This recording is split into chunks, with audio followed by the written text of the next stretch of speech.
Yeah, some people still. You and my coach thought I was from Nigeria. Have I told you that? Yeah. So. Yeah. I don't know how to word that. Yeah. Welcome to your new reality. It's so morbid. I'm trying to be positive too.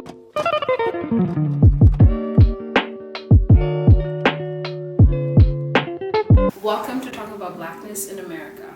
Hi, I'm Kadai. Hi, I'm Esther. And today we are going to be getting very upfront, close, and personal about our experiences with race in America.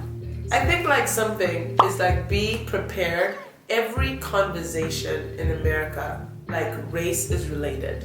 Every conversation, everything in America comes down to race.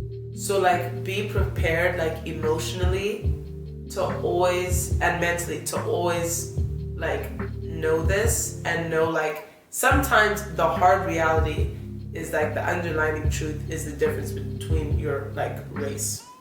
Or like this is the hard reality of like the country or like a class or the way someone's treating you.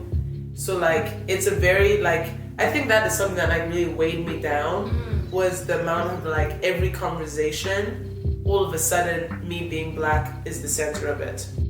Like the privileges between us or like and it makes it like very awkward too when you're not well versed in it. Like my first year, bro, anything to do with race was I wanted to avoid it because I knew I needed more time to educate. And that summer, guys, I hate reading, but I read. And like I learned because this is what this country was built on. Was like literally the ideology of race. Yeah. So I think you have to get comfortable in being uncomfortable about it. Because I noticed there were some Africans on campus who would like immediately draw the I'm African card. This is not my issue. But it's like, you're here. What do you mean it's not your issue? It is your issue. You are in this place. You're in, you are benefiting off of like the fight that African Americans had to go through in this country. So like it is your narrative all of a sudden.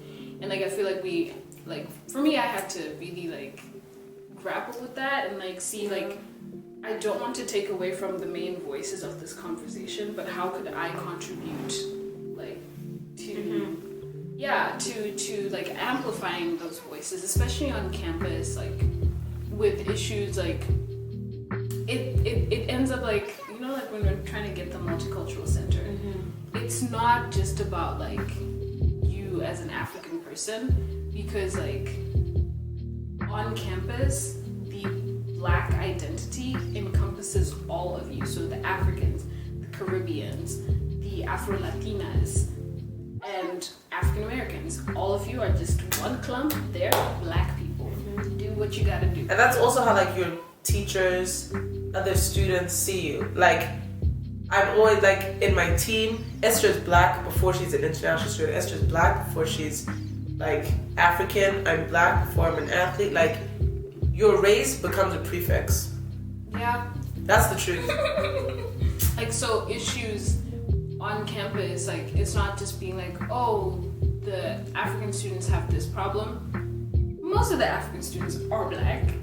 So it's a black issue. Yeah. Yeah, so it gets to that point where it's like, in that sense, that is how homogenous we are as a group on campus. Well, that's how people see us. Yeah. Even though we do have our nuances and our differences and everything. My first day in America. Good morning, my neighbors! Legendary. I will never forget this day. It was August 16th. That's my birthday. I knew it was gonna be on August 16th. It was also my first day. Okay. Well, happy birthday. Thank you. It was August 16th, 2016. And I had just gotten into my room. I had unpacked, two girls from my team were like, hey, do you want to go get ice cream or coffee? I forgot what we were going to do, but I think we were going to Dairy Queen. Yeah, we're going to Dairy Queen.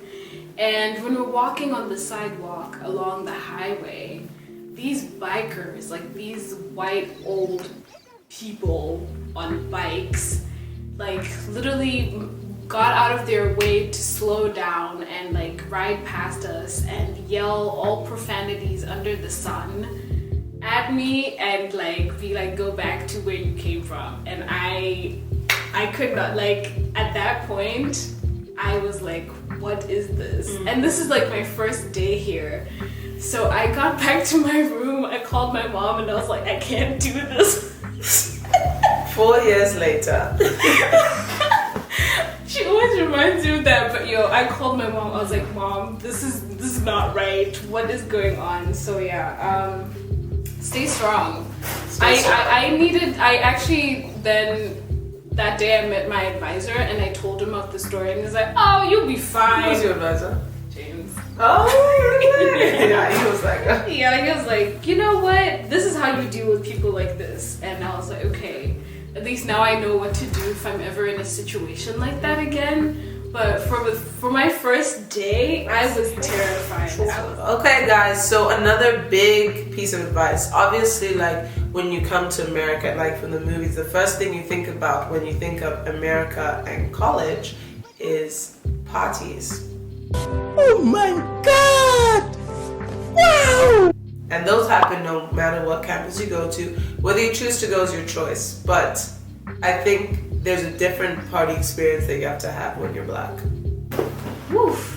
That's a big topic. It's definitely a big topic that we could actually touch on. Party culture from back at home in Zim and here in America is completely different. Like, you can't just go and grab somebody's child and start dancing with them. Like, you have to ask. Consent is a thing, and consent is something you have to ask for. You can't just be going up and dancing with somebody that you haven't asked because you could catch a case. And like, it's also important, like, consent doesn't happen once. It like is continuous throughout your interaction with whoever you're interacting with, like continuous.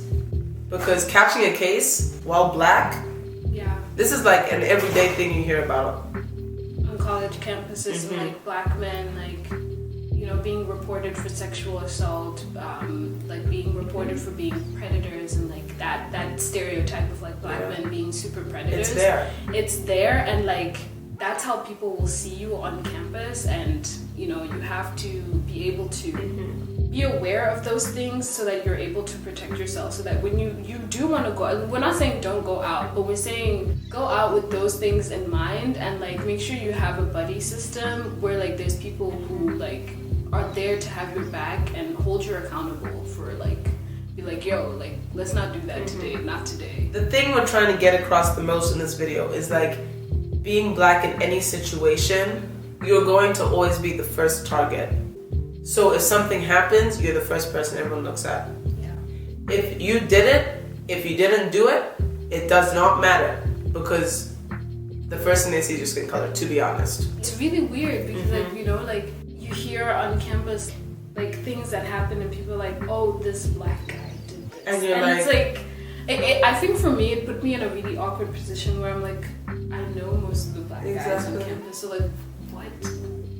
It just made me feel so weird. Yeah, it's like a very weird dynamic, because you're in that situation of thinking like, it's hard to believe, because you've heard situations where like white people literally just like say like this happened, and then you've like, there's actual real life situations, and you're like, I don't know, because either way, they're always gonna see Black people as predators.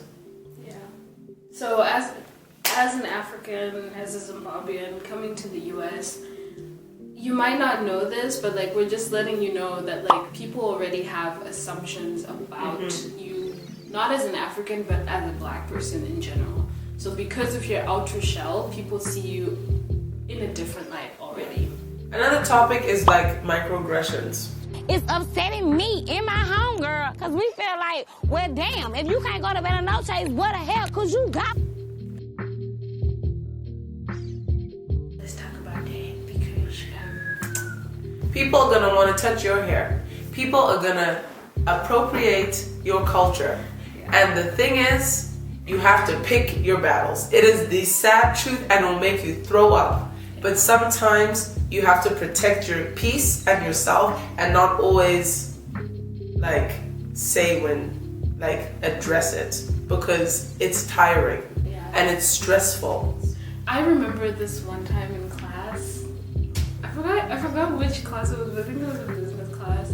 This guy with his whole chest straight up said, you know, like, the thing is, I don't think we should be, like, selling these phones in, like, places like Africa, because, like, I don't think they have the technology to be, like, able to support, like, technology, like, phones like this, like, with 5G. And I really, that was the day I actually was like, no, this is not your fight. Like, today is not the day today. Well, there's already stereotypes and misconceptions about just blackness. But then you add on the stereotypes about Africa, and these come from everyone. Like, it's not like this is only white and non-black people. No.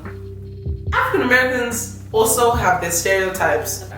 And like, so it's like a lot of bullets at once. Yeah. A lot. You're all of a sudden just African and not Zimbabwean. Because they probably don't know where that is. Sorry. Yeah. Or you're just South African. Yeah, I used to get that a lot. Guys, the other thing, like, to note, like, I think the best piece of advice is, like, being black in America, like, also, like, is the coolest thing. It's really fun.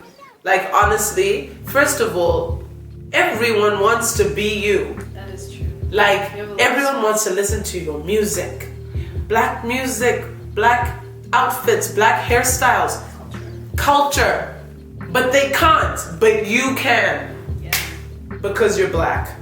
There's a lot of like consumption of black culture that for me was really weird. Like, I remember like freshman year, like I would listen to like Afro beats and like, you know, people would be like, oh my gosh, what is that? And then like, you know, at parties you hear people trying to rock with that. I'm like, oh now.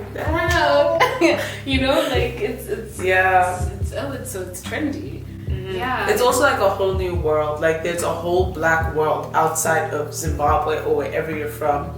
There's a whole world that you can also be a part of and learn about. And like that accepts you. And I think that's one of like the best things is that like there's the community of blackness in America is like so nice to be a part of, and it's like really inviting. There's also some really cool celebrations, like cookouts. Guys, there's food that like you think in your head like, what is this? Cornbread. Bread made of maize, and it slaps. Yeah, that was me when I went to my first cookout. I was like, oh, what is this? Mac and cheese. Macaroni with cheese put into the oven slaps. Chicken, it's not fried, guys, but made. They make murimo, but it's not the same. It has a different spice mix. Like, their food slaps just as much as ours does. That's true. But like, it's also good not to have like the other food. Yeah. Engage with other black people on campus. You will be able to open up your world to so many things that you never thought were possible. All I can say is there was 4 days in arriving to this country to the cookout, and I didn't eat for 4 days. And at that cookout, I think people thought I was starving. Because I ate like 10 plates of food because I was so hungry, but I couldn't deal with like the taste of food in America. Yeah.